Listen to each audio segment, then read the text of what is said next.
Hello everyone and welcome to today's video. Now today we are going to be talking about week 17 of the Countdown Cup week, obviously.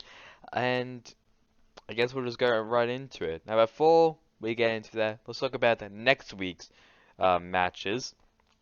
So we got the Paris Eternal versus the Toronto Defiant, and the Florida Mayhem versus the Houston Outlaws. That's for the West. For the East, the Hangzhou Spark versus the Chengdu Hunters, and the Valiant versus the Guangzhou Charge. Now, as you can tell, there is no homestand event there. That's just because this COVID basically cancelled it. Yes, once again, yes. I think of the growing cases in China.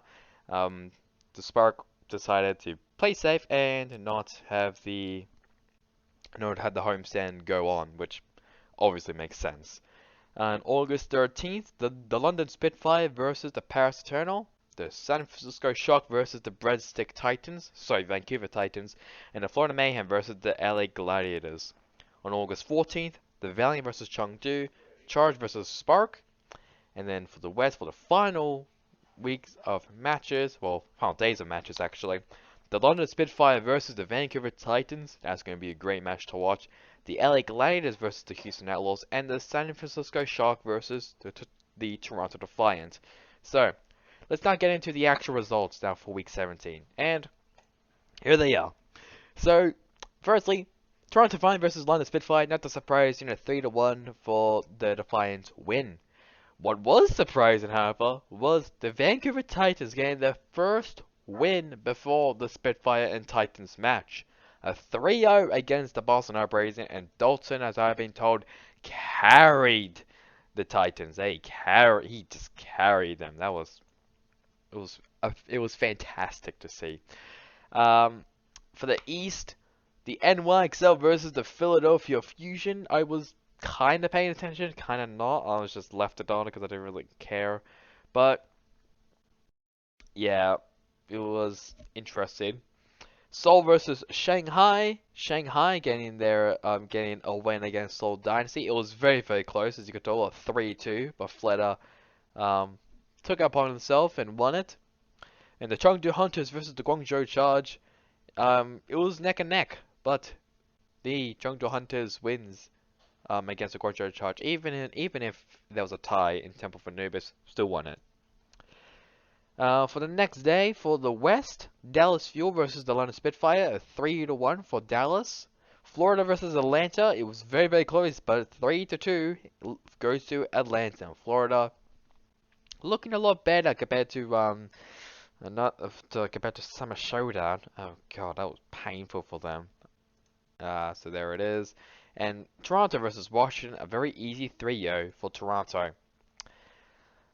Now we get to the East.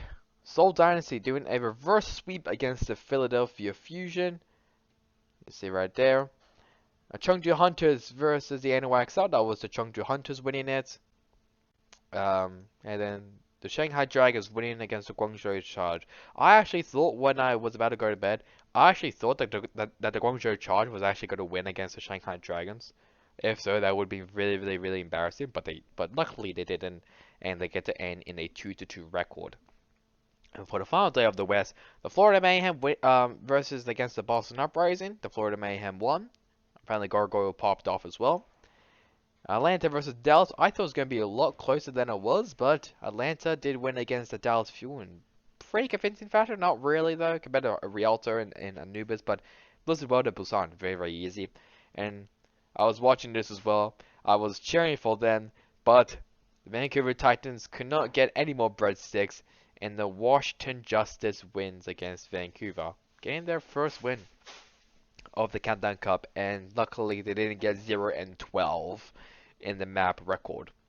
And they went 3-9. Still not better, but so let's now have a look at the standings before we get to the actual overall standings for both the West and the East region. Here they are. So this is for the Countdown Cup standings. So we'll first start off with the West, then we'll work our way to the East. So Atlanta Reign has locked themselves into the tournament of the Countdown Cup, which means most likely maybe going to Hawaii. Second place to them, it is the currently undefeated, very surprisingly, Toronto Defiant. Then Dallas Fuel has completed their matches. In third place, the LA Gladiators. In fourth, and tied for fifth, the Florida Mayhem and the San Francisco Shock. I'm shocked as well.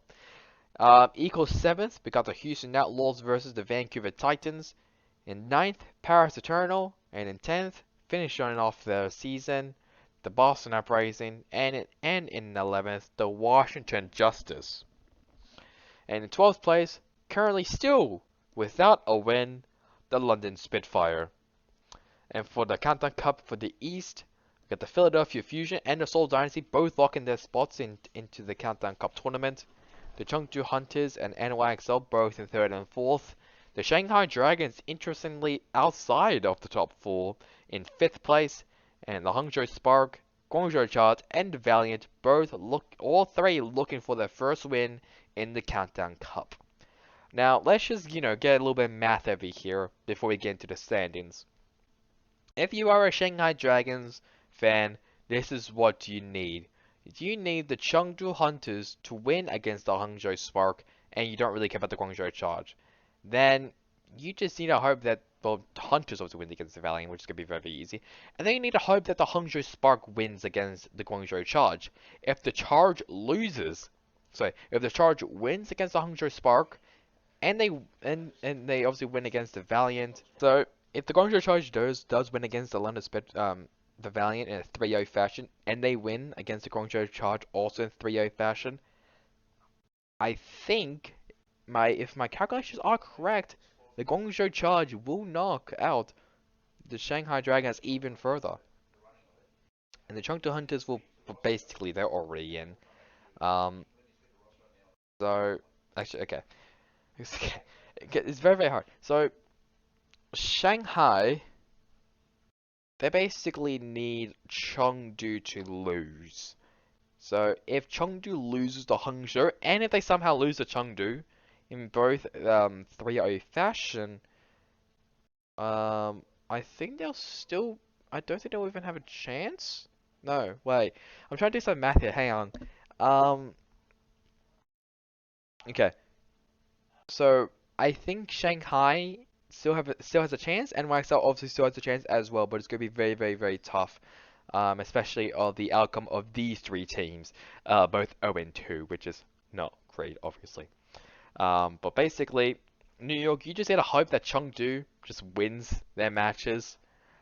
Shanghai, you're kind of in hot water. You may not be in the Countdown Cup tournament. Just let you know. So that is for the standings, and not really a lot is really happening here. Dallas just needs to hope that these teams behind them, that they don't really 3-0 them, or mainly 3-1. That's fine, or 3-2. But yeah, I think Fuel likely to be alright. Anyways, let's have a look at the standings for overall. So we'll first start off with the West, and the Dallas Fuel still win the lead and still lock themselves into the whatever it's called, play-ins or postseason. There we go. The Atlanta Reign now moves up to second place after getting their 2 wins this week, with 12 points now to their name.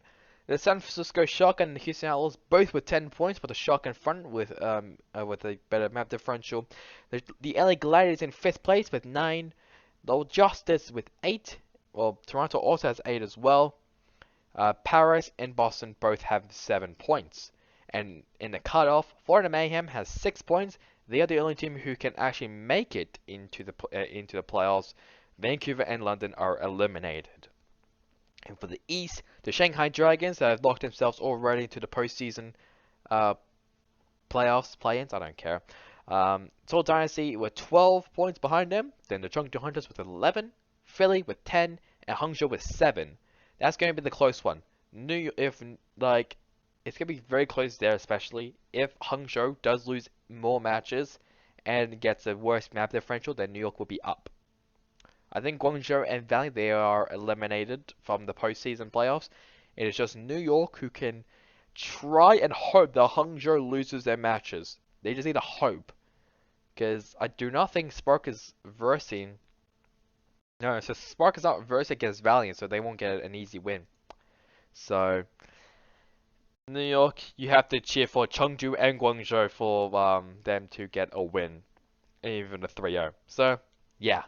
Very all that mathematical stuff, and yeah. So, that's really it.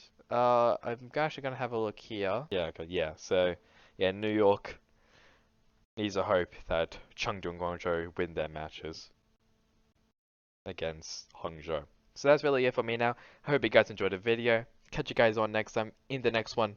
Goodbye.